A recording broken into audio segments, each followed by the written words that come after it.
Okay, next exercise that we're going to do, we're still going to use the foam roller, but then I'll also show you, you can do the same thing with the lacrosse ball, all right? But this one is going to be now on your shins, on these muscles right here on your shins. So if you have shin splints and things like that as well, this would be a good spot to kind of relieve the tension here.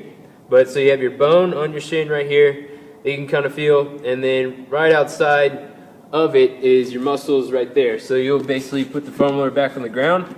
You'll turn your feet and legs a little bit towards the inside. Again, you can just use one leg if you want, or you can use both. I'm just going to use both, but you'll put muscles and you'll just roll up and down. So same thing, just like the quads. We're just going to roll up and down. You can go a little bit more on the outside here on both legs, but this is a very good spot. So if you develop shin splints as well, this could be something that will help with those. All right, so that's using the foam roller.